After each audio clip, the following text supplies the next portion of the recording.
നല്ല രീതിയിൽ ഒന്ന് പ്രസ് ചെയ്ത് പിടിക്കും. കമ്മ്യൂണിസ്റ്റ് വെച്ച എന്നൊക്കെ തക്കാളിയാണ് പറയുന്നത്, വെളുത്തുള്ളിയാണ് കേട്ടോ, ഇടിച്ചെടുക്കണം. തക്കാളി ഇതുപോലെ ഇങ്ങനെ ഒന്ന് പ്രസ് ചെയ്ത് പിടിച്ചു വെച്ച് നിങ്ങൾക്ക് എത്ര പഴക്കം ചെന്ന ഈ പറഞ്ഞ വെരിക്കോസ് വെയിൻ ആണെങ്കിലും ഈ ഒരു രീതിയിലൂടെ നിങ്ങൾക്ക് പൂർണ്ണമായിട്ട് മാറ്റിയെടുക്കാൻ പറ്റും. വെരിക്കോസ് വെയിനിന് നമ്മൾ ഇത്തരത്തിലുള്ള മരുന്ന് പുരട്ടി കഴിഞ്ഞാൽ വെരിക്കോസ് വെയിൻ മാറുമോ ഇല്ലയോ? ഇതുപോലുള്ള റീൽസുകൾക്ക് ഡോക്ടറുടെ ക്ലാരിറ്റി വേണമെന്നുണ്ടെങ്കിൽ ഈ പേജ് ഒന്ന് ഫോളോ ചെയ്തേക്കും. നമുക്ക് ഇവിടെ നോക്കാം. ഇവിടെ പറയുന്നത് 3 മരുന്നുകളാണ്. 3 സാധനങ്ങളെ പറ്റിയാണ് ഇവിടെ പറയുന്നത്. ഒന്ന് കമ്മ്യൂണിസ്റ്റ് പച്ച, പിന്നെ വെളുത്തുള്ളി, പിന്നെ തക്കാളി. ഈ 3 സാധനങ്ങൾ ചേർത്ത് ഉണ്ടാക്കുന്ന മരുന്ന് തേച്ചിട്ടാണ് വെരിക്കോസ് വെയിൻ മാറ്റാൻ പറ്റും, അത് പരിപൂർണമായിട്ട് മാറ്റാൻ പറ്റും എന്ന് പറയുന്നത്.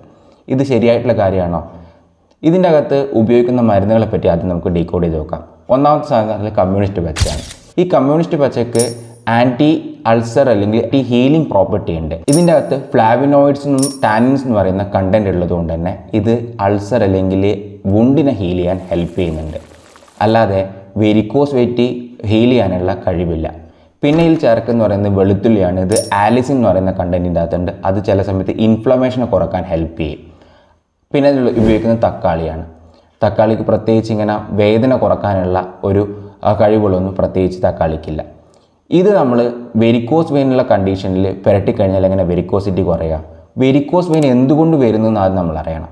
നമ്മളെ വാൾവ് ഉണ്ടല്ലോ, നമ്മൾ അശുദ്ധ രക്തം കൊണ്ടുപോകുന്ന രക്തക്കുഴലിൻ്റെ ഉള്ളിലെ വാൾവിന് ശക്തി നഷ്ടപ്പെട്ടിട്ട് രക്തം മേലോട്ട് പോകാണ്ട് നിൽക്കുന്നുണ്ട്. രക്തം മേലോട്ട് പോകാതെ ആ രക്തക്കുഴൽ വീർത്തിട്ടാണ് നമുക്ക് വെരിക്കോസിറ്റി വരുന്നത്.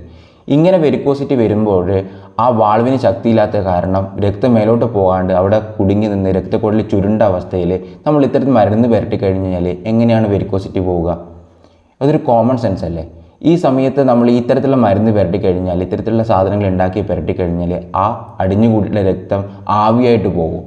ആവിയായിട്ട് പോയിട്ടാണോ ഇവിടുന്ന് വെരിക്കോസിറ്റി മാറ്റേണ്ടത്? ഇത് പരിപൂർണമായിട്ട് മാറ്റാൻ പറ്റുമെന്നാണ് ഇതിൽ പറയുന്നത്. ഇതുപോലത്തെ തെറ്റായ റീൽസുകൾ കണ്ട് അതിൽ ഇംപ്രസ് ആയിട്ട് നിങ്ങൾ ഫോളോ ചെയ്തിട്ട് ശാരീരിക പ്രശ്നങ്ങൾ ഉണ്ടായിട്ടുണ്ടെങ്കിൽ നിങ്ങൾ താഴെ കമൻറ്റ് ചെയ്യുക. ഇതുപോലുള്ള തെറ്റിദ്ധരിപ്പിക്കുന്ന റീൽസുകൾക്ക് ആൾക്കാർക്ക് അവയർനെസ് കിട്ടണമെന്ന് ആഗ്രഹിക്കുന്നുണ്ടെന്നുണ്ടെങ്കിൽ ഈ പോസ്റ്റ് നിങ്ങൾ മറ്റുള്ള ആൾക്കാർക്കും കൂടി ഷെയർ ചെയ്ത് കൊടുക്കുക.